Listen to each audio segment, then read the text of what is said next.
All right, we're going to get started. Welcome, everyone, to the latest Drawdown Georgia webinar. This particular climate solution that we're talking about today, plant-based eating, is one of my personal favorites, and the fact that you are here means that it must hold some interest for you as well. I'm Lisa Lilienthal. I work with the Drawdown Georgia communications team, and I am so excited to welcome you today, especially now as the summer winds down and our gardens and farmers markets are overflowing with gorgeous fresh vegetables and fruits. It just makes sense to slow down for a minute and enjoy it. And the best thing about plant-based eating as a climate solution is that it doesn't limit us only to plants. It only encourages us to do our best to make things from the garden and the orchards and the fields more prominent in our diets. It's my pleasure now to introduce you to our chef farmers who are coming to us from the kitchen of their farm right outside of Brunswick, Georgia. Those of you who may have been with us for a long time may remember that Matthew Raiford was with us at our launch in 2020. A descendant of the freshwater Gullah Geechee of coastal Georgia, Matthew grew up on land that has sustained his family for 7 generations. Gilliard Farms. It was purchased by his great-great-great-grandfather, Jupiter Gilliard, in 1874 and is now in the hands of the 6th generation farmer. That's so amazing. His wife, Tia, was born in Albany, New York, raised in Connecticut, and grew up the daughter of a musician, kind of disconnected from the heart of the 120-acre watermelon farm of her grandparents and ancestors, who were from Alabama but had moved north during the Great Migration. Matthew and Tia are both graduates of the Culinary Institute of America, and between them, they have lots of accolades as well as beautiful shared experiences. And they are also owners of Strong Roots 9, a lifestyle brand through which they create products and experiences to help us reconnect with our natural heritage from the perspective of the people whose ancestors actually built it. I'm going to pass the mic to Matthew and Tia and ask you what brought you to the farm. Well, no worries. I'm turning off the little heater right now. Let's see, what actually brought us to the farm? Well, I know what brought me to the farm was a quick little anecdote. My grandmother invited my sister and I to a family reunion back in 2010. And at that family reunion, she happened to ask us the question that she always asks, which is, what are we going to do with all this land, baby? And for some reason this year when she said it, I kind of like turned my head, looked at my sister, and my sister just like kind of gave me a half nod. And I looked back at my Nana and I said, Nana, we should go back to farming it. And she said, did you say we, baby? And I said, yeah. And she reached under the table and looked at my aunt and my mom and gift-deeded us our first 12 acres of the land that's out here. So now we're about at 40 plus acres. My Nana has since passed, and my mom is the last of her brothers and sisters. So she got a large portion of the land also during that time period. So yeah, it's been good. And for me, marrying Matthew was the primary reason I moved to the farm. I was living in Philadelphia, had been there for almost 20 years, and we moved here. But then 2 weeks after we got married, we found out a very interesting story about my ancestry. My father's great-great-grandfather, so my 3 times great-grandfather, I had known for a number of years, was born in Georgia. He was born in 1820 and died in Alabama in the early 20th century. 2 weeks after Matthew and I got married, we found out that Bill McDonald, who is my great-grandfather, was born in Glenn County, Georgia. He was born in the county that we live in now. Yeah. So Matthew and I look at my moving to Georgia as a 200-year return from 1820, my moving to Alabama, which is where the nucleus of my family was enslaved and then freed and to sharecropping and owned land to the Great Migration and then moving back to the farm. Yeah. So that has given me a deeper connection to being here in the South, especially my first time living in the South and living rurally. So Yeah. really deepened our connection. Wonderful. So tell us a little bit about what you're going to share with us today. I want to hand it over to you guys, and I also want to suggest to our audience, if you have questions, drop them in the chat, and I'll do my best to ask them out loud and just be very informal about it as we go. Cool beans, cool beans. Okay. Well, so we did some harvesting earlier this morning. So we grabbed peppers and onions. And we grabbed, we have some mushrooms that we got and have dehydrated. There's a mushroom farm that's here that's called Southern Brothers Mushroom Farm. And they make some amazing, they grow some amazing mushrooms. And every time they have something for me, or something new coming out, I usually try to get some and dehydrate some. And then through our travels, we have friends that have given us dehydrated chanterelles as well. So I got the oyster mushrooms from Southern Brothers. Some friends of ours gave us the chanterelles. And then on the very, very bottom, I have some shiitakes. We have some butternut squash. And what I'm gonna be making today is coastal paella, which in my book, coastal paella has clams and sausage and shrimp, all in the dish. All I did was take the 1.5 pounds of meat that would have been in that dish and replaced it with mushrooms, butternut squash. We're gonna have some carrots, onions and peppers, and the rice. And we also made vegetable stock, which I'll talk about in a moment. And then what I'm going to be making today is one of the things we harvested and we have a bounty of is called Hoya Santa, or also known as a root beer plant. It has a very licorice flavor.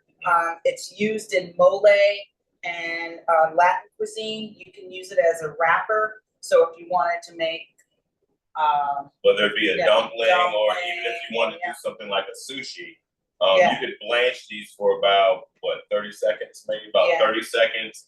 Drop them in some cool water really quick, pull them out, and they're not paper thin, but even the veins of these leaves are like super soft. So Hoya Santa is good for, it aids in digestion. It's also known for, as another benefit, giving it to babies when they have colic. So it helps to relieve the pressure that they are in. But today we're going to make a salad out of it with some romaine. And it's one of my favorite things to be able to just go outside, grab some herbs, grab some leaves of lettuce, and put together a salad for us. Yeah. So that's kind of like our steady. And one of the things that Tia talked about was how the root beer plant aids in the digestion, right? Which helps you have a healthy gut. And so that's one of the things we'd also like to talk about is just like, we'll talk about while we're talking, like where antioxidants play into things. And, we oftentimes hear people say, well, I don't get enough protein when I eat plant-based diet. I gotta have eggs. And what I will say to you is you gotta kind of like think about life in moderation. And I think that that's where a plant-based diet also falls into play, is understanding that everything in moderation also helps the planet. So Americans are really we get gung-ho on whether we're gonna go like all the way to one side and just do more meat, or we try to swing all the way to the other side and just do plants. What we're saying is there's a happy medium in there, and we're gonna show how to do that happy medium by even using your exact same recipes and just replacing it with vegetables.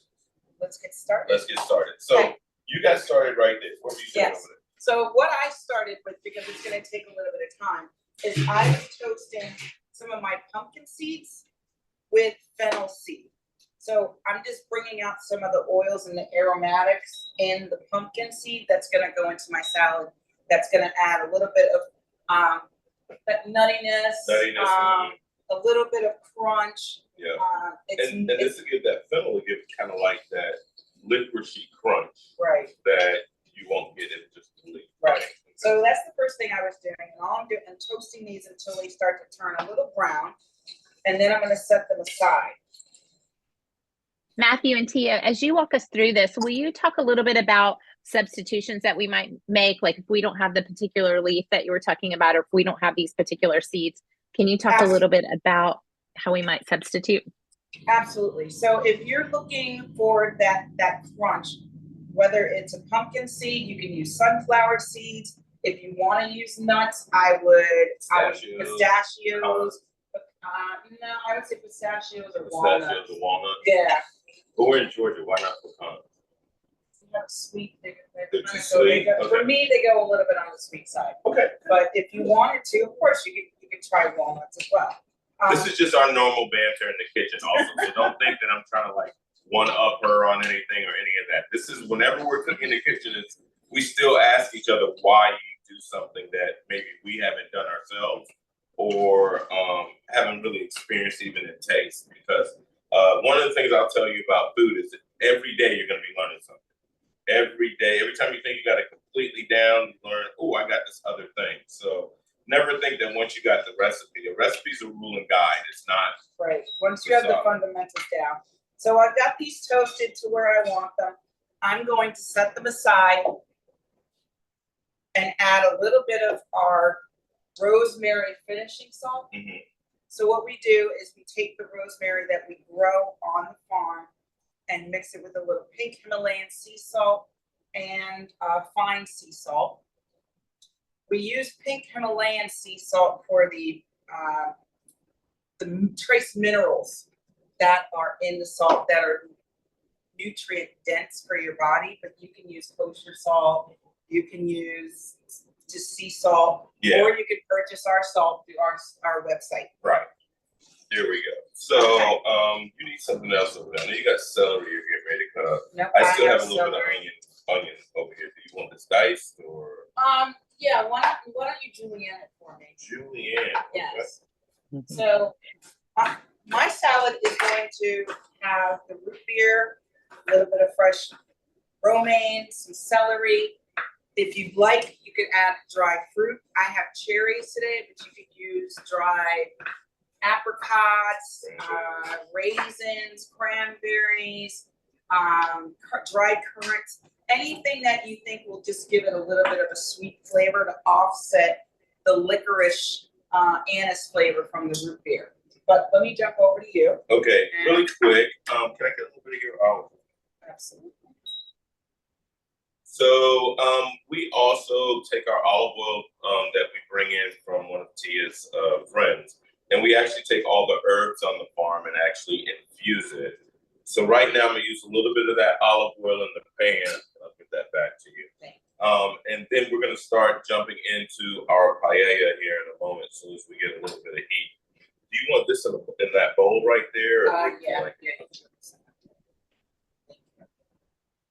So we got our onions, they're ready to go for Tia.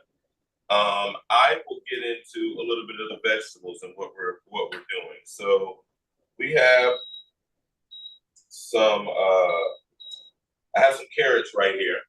And I know you can see where the tops are already cut off. And I hear people all the time be like, oh, I'm just gonna throw that away. I don't need it. I can't really use it for anything.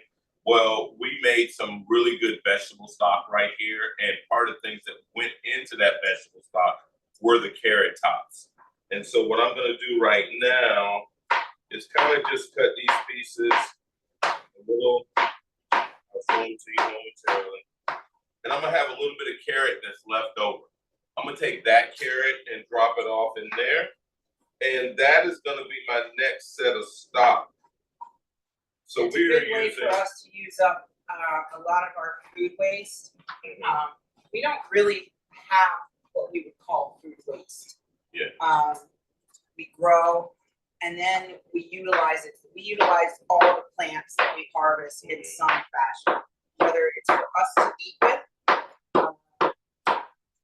As Matthew said, we make an olive oil and we infuse it with our herbs.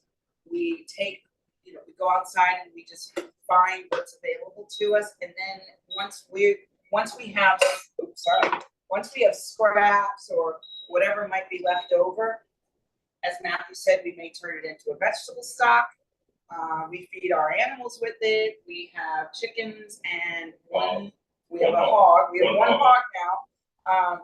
So we try and incorporate as many fruits and vegetables that we may have left over into their diet as well. But it really is important for us to be able to, or we compost. Right. We also do a lot of composting here. So, hey, y'all, can the camera that's on you come down a little bit so we can see what you're doing with your hands? Yeah. Oh, okay. Yeah. We want to see what you're doing. Just to look down towards the table a little bit. There you go. Yeah, we want to see that cooktop. Perfect. Thank you. No worries. You can zoom in a bit, but yeah, that's great. We want to see what's happening in that pan. Okay, so here we go. Let it focus on that. So we have in here right now onions, peppers, and garlic. I'm doing a whole lot of auto there. Okay, you can see across now. That'll work too. So we have the onions, the peppers, and the garlic in here right now. I'm gonna toss these few carrots in here. So I know you see, man, this is a lot of vegetables he's putting in here. And like I said, I need to replace the almost 1.5 pounds, 2 pounds of the meat that would have been in there. So what would have been in here would have been sausage, clams, definitely. And we have local clams and local shrimp.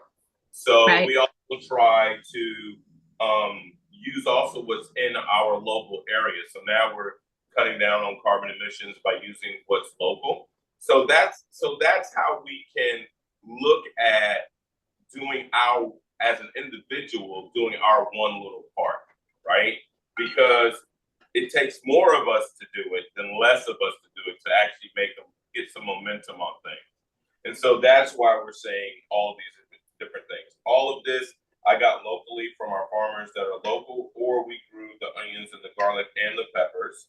The carrots I got, the butternut squash. We got some folks that they just start their summer stuff is just, they jump right into fall, and fall is like September, So we got this going right here, right now. Lastly, what we'll do is I'll drop in all of these mushrooms. Notice I left some of these mushrooms whole. And the reason being is, when you think about eating, sometimes, we think vegetables and we chop it all up and there's nothing left to it. And so we wanted this dish to have a little gravitas, a little bay leaf, some crushed red pepper. And one of the things I really enjoy about eating plant-based is the satiety that you get. Yes. You're gonna stay fuller longer. You get this wide array of options. From the mushrooms, from the squash, the peppers, the aromatics, the rice. It just really keeps you fuller longer. And I find that eating plant-based keeps me moving better. When I'm trying to exercise, that I don't feel weighed down. I don't typically like to eat before a workout, but if I eat plant-based, I don't feel so weighed down. Yeah. Definitely. So some of the other things that I just dropped in, I dropped in some rice. I'm getting ready to throw in some saffron threads. And gonna add some flavor. And I will tell you, on saffron threads, I found out that instead of trying to buy that $30 jar or whatever, what have you, that if you go to your local grocery store and there is a couple of different smaller brands that are out there that will have just enough saffron for your dish, and it would only be about $3. So that's another way to get some really good saffron. And lastly, we have this really amazing, I'll just let you see me pour it. This really amazing vegetable stock that we have here. And it's nice and warm. So I pour this all in. And I want to let everybody watching know that this vegetable paella recipe is something that you'll get as a follow-up to the webinar today. Oh, I didn't see it. I got it. I'm asking for things that I already have. So I have these mushrooms in here. We got this rice in here. We have the butternut squash is in here. The carrots are in here. So we're gonna let this cook for probably about 20 minutes. There will be no movie magic here where you see the thing and then all of a sudden we pull it back out of the oven. This is all gonna be done right here in front of you live. Let me go rinse this off really quick. And when I'm working with fresh vegetables like salads, what I tend to like to do is wait until the last 5 or 6 minutes before his dish is done. So just making sure that I have all my ingredients in place is critical to make sure that I have my vegetables here, they're ready to go, and then I can just toss them together with some fresh lemon juice, salt, and pepper. So what I'm going to do. We have somebody who wants to know if someone has requested, can we keep the camera on the side so they can see the whole process? So Jen, if you want to switch back to the side focus, that's great feedback. Thank you. And then LaShonda's asking, we know that you have farm products. Is it actually possible to visit the farm and shop there? Can you tour and shop locally? Can y'all tell us about what you got going on? Okay. Well, we got a lot going on. I mean, a lot. So, we have, starting in September, we'll start opening up for tours at the farm, at Gilliard Farms, on Saturdays. And I think I forgot the dates and times, but if you go to our website, strongroots9.com or go to gilliard-farms.com, those dates and times will be on there. We're also adding in our classes, and so we're going to start doing more cooking classes on the farm during this fall.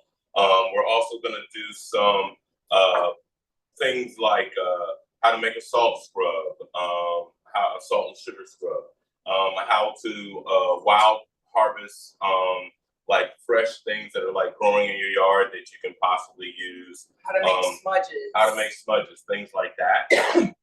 Then after that, we're working on farm stays right now. So we are currently in the process of getting some things built here to be at the farm. And as we say in Gullah Geechee, soon come farm stays. So yeah. Well, I'm gonna wait for this to put the salad together. Okay. It's gonna be pretty quick. But Okay. Let's plant-based mean on our farm. Yes. What are your thoughts? What are my thoughts on what plant-based means on our farm for us? So I'll come off of what I was just talking about. What Tia wanted to know is, what do we consider to be a plant-based diet here at the farm? So for me, it comes out to taking whatever we're growing that we can use and putting it into our diet. That's what it is for me. Less grocery shopping at the grocery store and buying vegetables. This is our first year. We got peaches this year, and we got plums this year, figs and pears. Watermelon. Yep, and watermelon. Yep, melons. So I think growing whatever it is that we like to eat is very much so. I harvested early here, right as summer was coming in. I got like this whole batch of potatoes that I didn't even realize that I had planted in a spot. We have turmeric and ginger also growing and lemongrass growing. So we grow a very large amount of everything from fruits and vegetables that you can eat on a random to herbs. And I think that a lot of our plant-based diet is eating for our health as well, which has been able to kind of like, work for us pretty good. Yeah, I would agree with that. Is one, I mean, we're very fortunate in the fact that we are are stewards of this land. So, and we live in zone 9A. So we can pretty much grow anything, except for coffee and vanilla. Which we could set that up because right now it's been 90 plus degrees just about the whole summer. So getting to that next level of being tropical, a high tunnel, we probably could do it. I'm actually thinking about getting some papaya trees as well. I love papaya. It's also very meaty also when you're cooking. So I would say, And I would say for me, I like to eat intentionally looking at the health benefits of food. And eating plant-based allows me that opportunity to explore what we're growing and what we're eating. So we eat a lot of oregano. Oregano is great. It's an anti-inflammatory. So is turmeric and ginger. And not only do we eat these, we live this life. Like we plant rosemary and citronella, you know, for a reason, right? For a so reason. part of it is to keep bugs down, and the other part is we eat the heck out of some rosemary. So, and the land has not been treated by any chemicals ever. So you know, we predate what would be considered organic.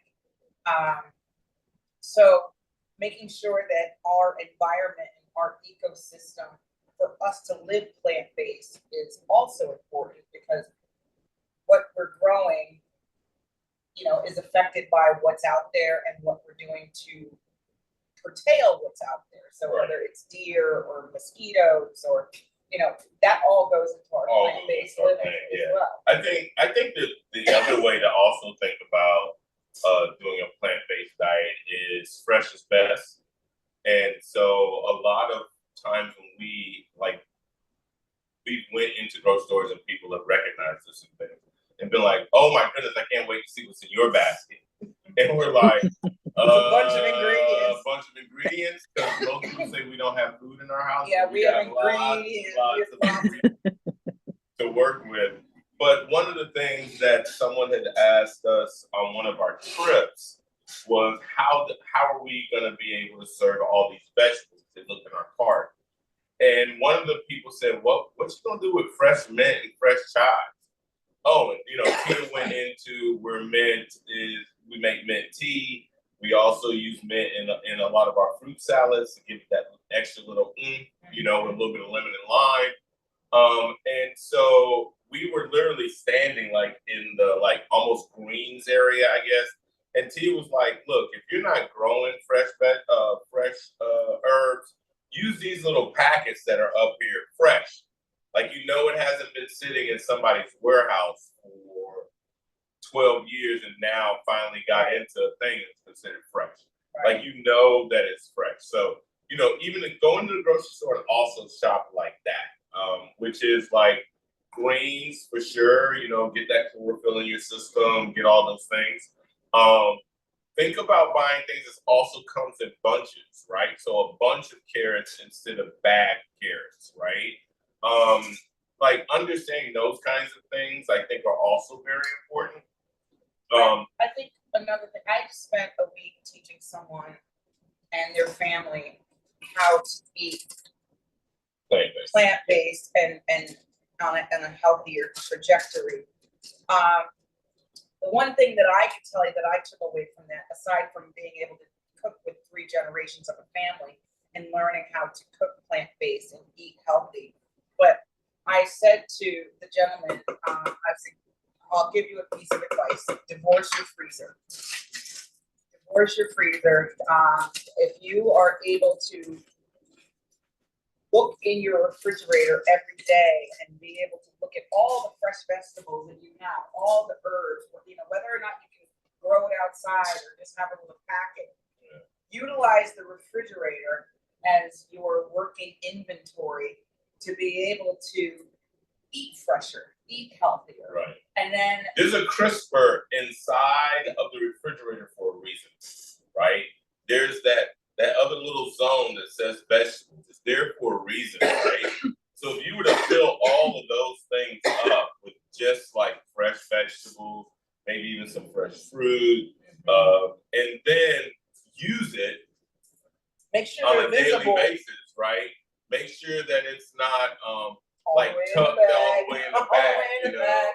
Like, oh yeah, that's right, I did. Oh, it went bad, right? And so like Tia and I also, and let me say this. I know we have busy lives, so let's wrap our minds around having a busy life, right? And so we already have busy lives. We got the husband, the wife, the partner, the everything. Now we got kids, and now we have our own mom and dad, and now we have animals, and we got this big house, and we got to take care of all these things. So here's a way to like, let's start wrapping our minds around, we only have 24 hours in a day. So now let's talk about what's important. What's important for your family, what's important for you, and what's important for the environment. If you start thinking slowly in that arena, right, you will be surprised how oftentimes, and we've watched this happen, families that had full pantries of like chips and dip and all the things, right, that have moved to, oh, you know what, we're going to have salsa this week. So they went and got all the stuff, made the salsa, made their own chips, and ta-da, right? And they were like, oh, this is so much better than us going to the grocery store. Yeah, you made it on Sunday, you got it for almost a week. The kids are eating on it instead of all the process. So that's another way to think about, you know, you only got 24 hours in a day. Take what time you can to make things important. Very, very important. So that's part of being plant-based also. I think the word you use is intentional, right? That's the word. Yeah, it's intentional. And for me, I mean, I think if you are leading a busy life, eating plant-based is an easier style of cooking because you don't have to go, you know, proteins take time. Right. Yeah, you want to talk about fast and quick? Let's talk vegetables. Right. Right. Right. So we're gonna have lunch here ready for us, and it took us I don't know. hour. An hour. I mean, you made stock. Yeah, but normally we have stock. That's another thing. Like we make enough stock. Now you want to have something in your freezer, put your stock in your freezer. Yeah. You know? Put your stock in your freezer. Put your stock in your freezer. Right. And always have some of that. Right. You know? Yeah. So what are you doing now? So I am using a little more of this gray salt in here. Gray salt? Yeah, so it's like a sea salt. Mm-hmm. Yeah, so it's like a gray sea salt. And if you notice, I dropped a little bit of this in my hand, did a little quick taste of it, so I can figure out, okay, I got about maybe 10 more minutes on this before it's cooked down and everything. So let me finish off my seasoning and look at the color that the saffron has brought in. This is like, I am so happy right now. I do not know what to say. This is when we wish we could smell it too. Yeah, we're trying to figure out how to do the smell-o-vision thing. We haven't figured out what the app is going to look like, but trust me, we are trying. That looks amazing. So we have somebody who's asking, she's watching along during her lunch break. She's probably getting hungry, but she's curious. And she said, outside of mushrooms and squash recipes, what are some of your favorite late summer produce items to incorporate into a plant-based diet so we can transition gradually? You were talking about that. So late summer tomatoes, peas, like fresh peas. I think I still got people that are pulling up. I mean, we had some leftover carrots, but zucchini, yellow squash. Fresh zucchini or yellow squash is, I'd say, in peak season right now. Very abundant, right? Yeah. But I will tell you, it's one of my favorite vegetables. You can roast it, you can grill it, you can add it to a stew. You can you can eat it raw, and I've made a cucumber avocado salad dressing on a zucchini salad. So I'm just getting vegetable on vegetable. But yeah, I would say zucchini and summer squash are one of my favorites right now. And if you were using it in this, I would say chunk it, make it a little bit thicker, not like the super thin piece. pieces. And then I would be putting it in here right about now. Because zucchini and yellow squash are water-based vegetables, I guess you would say. More so than the other squashes. So they don't need a lot of heat. They need enough to almost like sear the outside of it, so the pan should be super hot. Or if you're putting it into something like this, you see there's still liquid that's left in here. You can see like the steam coming off of it. So that liquid and that amount of heat in there will cook that in less than 5-10 minutes if you put a big chunk in. Yeah. And we had another question. Jackie's wondering, have y'all planted citrus yet? Have you tried it? She's trying limes and she's in Athens. So she said, we'll see. Okay. So we have Persian limes that we have planted here. Last year, we only got a few. They were only about 2-year-old trees. So they're going into their 3rd year right now. So we're hoping that we get Persian limes here. We haven't tried oranges. Yeah, we really haven't tried a lot of citrus, but the limes, because we know the limes have done well here in the past. So now you got me pushed, right? Now I got to get some orange trees. And Jackie's got to let us know how those limes work out in Athens. Yeah. Right. Yeah, definitely. I will say this, Jackie. Hello to Athens. Hello to Athens. There you go. Yeah. But I will also say, pay attention to the winter also. And get yourself some like landscape cloth or something to always be able to tint it when you think there might be a freeze, so it traps in some of that warm air and protects that citrus. Yeah, definitely. So you want to hop on your salad? We got about 5 minutes left. I'm gonna have a glass of water because I have been talking a lot. Okay, so first thing I'm gonna do is cut up some celery, and I love celery. I spent some time in China during the 2008 Olympics. I was a chef there, and I got to see celery just being sauteed by itself with a little bit of salt and pepper, stir fried there. And it was brilliant. Celery is a great fibrous vegetable, has a good amount of water. And all I'm gonna do is cut this on a bias thinly.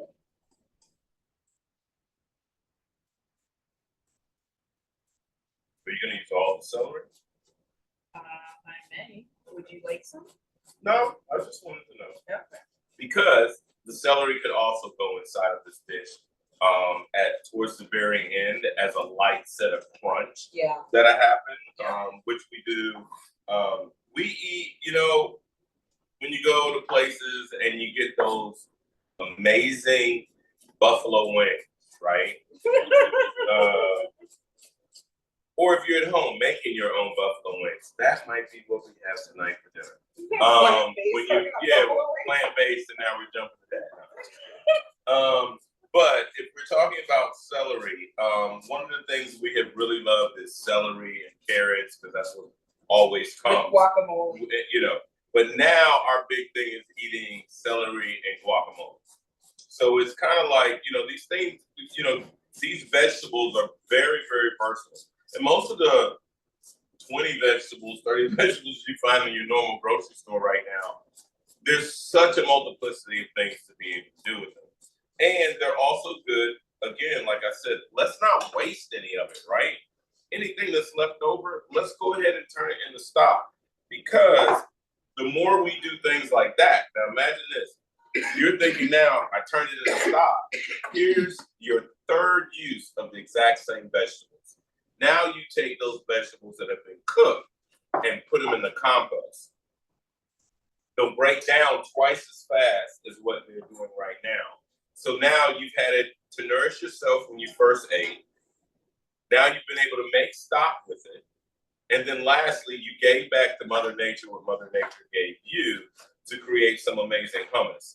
So when we start thinking about cutting down things like carbon emissions and things like that, imagine this. You have taken one item or items throughout your cooking and have used it 3 times. Like hardly anybody does that, right? So imagine this. You drove to the store to buy compost. when you could have made it, right? You drove to the store to buy vegetable stock when you could have made it. So I'm already taking, just if you went to the grocery store and had to buy all of this, how easy it is to say, okay, but if I do all of this with all the vegetables I buy, I don't have to go back to the store to get the vegetable stock. I don't have to go to the store to do anything. I literally have everything I need in front of me. So that's another part. Plant-based diet is utilization of every single part of the plant. So here I'm cutting my romaine, and I'm cutting it into kind of bigger, little bigger pieces. I want them to retain their crunch. So, and once I season it with salt and pepper and my lemon juice, it's going to start to wilt the lettuce. So even here, I'm taking some of these wiltier leaves. I'm just going to put it into our compost pile. And then the root beer plant, I'm just cutting down the middle, and then I'm just going to chop it. So we get some nice big leaves in there. Now, do you need to rub that with like olive oil or anything like that? No, Kale or anything? no, it doesn't have that much of a fiber. It's fiber. Yeah, it has probably the collagen of, let's say, green leaf lettuce. Okay. It's very light. And I'm gonna put this in. Okay. Now, I know you're probably looking like, did she just say we could throw the lettuce into our, yes, you can throw the lettuce into your stock as well. So I'm gonna cut my fresh lemon. Oh, you're getting super fancy. Getting super. We didn't talk about this before. This was like a whole, we both decided on 2 dishes that we both liked, both knew how to do. And it was kind of like, hey, what are you doing today? We just put all of this together today. So I also don't want you to think that, oh, they just planned all of this. They had, no, we literally went out and got the peppers and the onions This morning. We just harvested this root beer also. Yeah. So I'm gonna take a little bit of my pumpkin seeds that have been toasted with fennel. I'm gonna add that.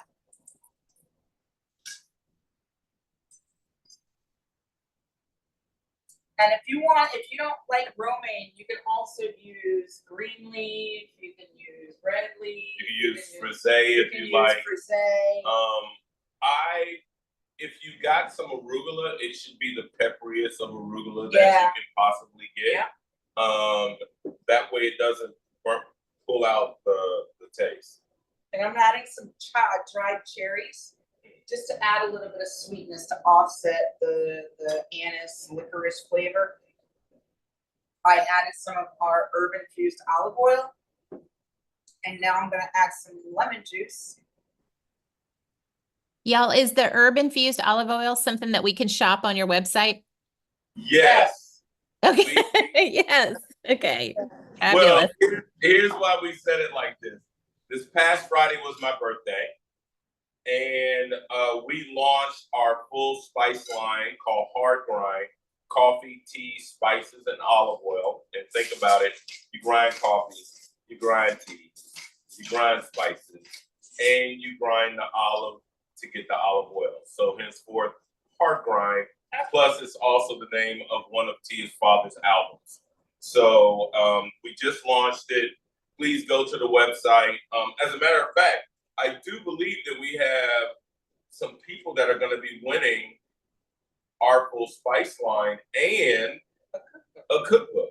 That's right. That's right. Five folks who registered for the webinar are entered into a drawing and are going to 5 folks will receive a package that includes a cookbook and a spice blender too in the next couple weeks. I was just giving you a little bowl. That is delicious. It is? Mm-hmm. Are you sure? Mm-hmm. Can I have some? Yes, there's red onion in here also. Oh, goodness. Which you can use shallots. You could use a Vidalia if you want a sweet onion. Not good. That's some really good licorice flavor. Mm-hmm. Oh my God. So simple, easy. Top it off with a little bit more pumpkin seeds. How much celery you got in there? Some. Some? Want some more? I was just wondering. Here, I think we some can, more. yeah. There we go. And this might be my lunch for the day, with a little bit of wassa bread. Our timing is perfect. Look at that. So there's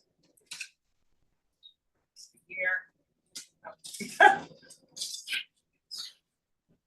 So this is your root beer salad with romaine, celery, red onion, cherry, and fennel toasted crumbles. Looks amazing. Looks amazing.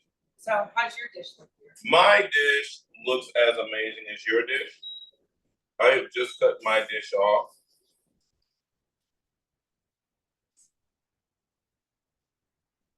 Oh yeah. So when you're making a paella, there's something called a souffrac, which is the burnt rice on the bottom. This did that just the way I wanted it to happen, and I so appreciate it. Can we get the camera on that, Matthew? Oh Yeah. yeah, Okay. we most certainly are gonna get the camera on. Okay. Excellent. So we That's have, beautiful. and we have some of this right down in, oh goodness, here we go, here we go. Please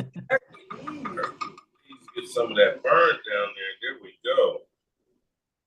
So we take this dish, And you can top it with some of the salad. and then, yeah, so I take a little bit of fresh parsley And just rip it up. and just rip it up over the top. Then I have this very nice dish right here.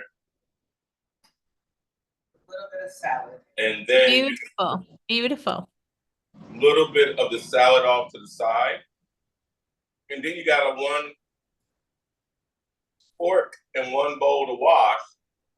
Then guess what? You're cutting down on those carbon emissions again. That's right. That's right. So, as you're finishing playing that, our friend Jackie, the lime farmer, reminds us that eggplants are amazing in late summer, and the plant is rather deer resistant. Yes, yes. And I love that fact also because I was thinking I would use the eggplant the same way I would the zucchini. I would not throw it in until the very, very end. And like I said, the celery that's right here would also give this a little bit of crunch if you did it right towards the end. So it keeps everything from being soft. I mean, if you look at these amazing, I mean, this is like the ends of the mushroom right here.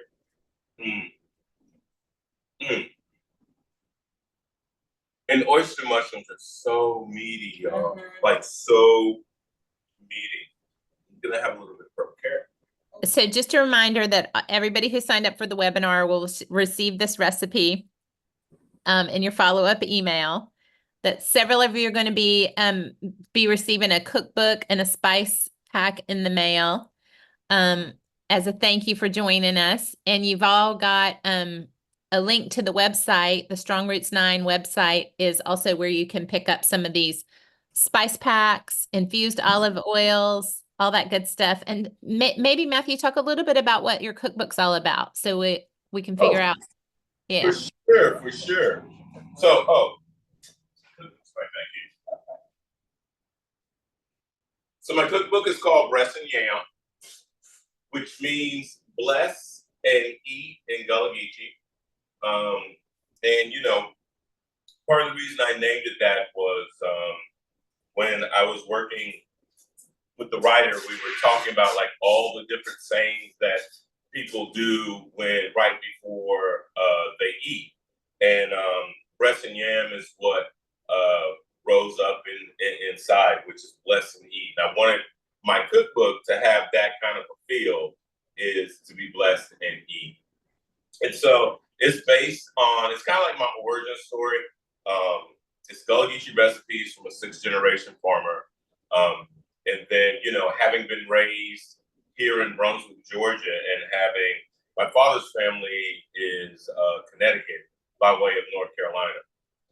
And so having grown up with, I have some things that are in here inside of the cookbook that I would say, I have a feeling when people look at it and go, well, how is that going to teach you? And I was like, it's because it's what my mom did. And I'll use the perfect recipe. My mom makes shrimp Creole. And the reason it's called shrimp Creole, it's actually more like the coastal paella than it is a Creole dish. But what my mom's best friend from New Orleans showed her how to do it, my mom just called it shrimp Creole. That was it. That's what it was called. It wasn't called paella. And so I have both recipes in the book to show where we are definitely more alike around the country in foods that we eat. So I have some things in there. And if you like game, I have a few things on that. But I will say this: when my book first came out, we got an email that said, your book is beautiful. But I probably won't buy it because it's probably full of meat dishes. And I was like, whoa. Apparently they didn't even look at the book because the very first chapter is called Earth or Earth. And so the very first chapter of the book is completely plant forward.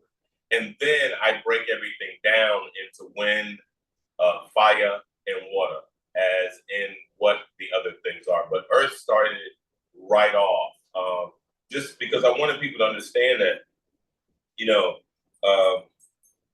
people of African descent, the thought process of vegetables works just like it does everywhere else. What you're exposed to is what you get to eat and consume.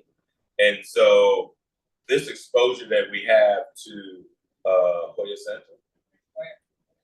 Hoya Santa, the pepitas that we've been exposed to, one of my favorites, understanding paella and rice, all of those things come from our environment. And so that's what I would say Tia and I have been able to garner together as well, is that Tia has a very northern focus, Italian focus, Mediterranean focus way of cooking. And when we're together and you see us cook, it's still very, very reminiscent of the way our grandparents or our great grandparents would have done and or cooked together, if that was to be a thing. And that was like, here's what we got, baby. This is what's getting ready to go into this, right? So I would say that that's kind of like who and what we are. And we're here at Gilliard Farms in Brunswick, Georgia. We're Strong Roots 9 at Gilliard Farms. We know that everything starts from the soil, and we try to ensure that part of what we do is to give back to the soil. And it continues to give to us. Yeah, so it continues to give to us, especially even our seafood, which, what was one of the things that you saw me do with compost when you first got here with seafood? With the fish scraps, right? Yeah, so we use fish scraps also. So it's another way for us to consistently use whatever comes our way to help us grow and be fit. Well, thank you both so much. You made that beautiful lunch. We're going to let you get to it. We thank you for your time and your generosity and sharing your wonderful farm and everything that you create with us. And I would just invite all of our participants you're going to get, this has been recorded. We'll share it back to you. You're welcome to share it with your friends and family. You'll receive a recipe. Some of the lucky folks will receive some things from the store, and those who don't but are curious can go to the website to learn more about it. Thank you both so much. We appreciate you. You're welcome again. Yeah. Namaste. Thank you.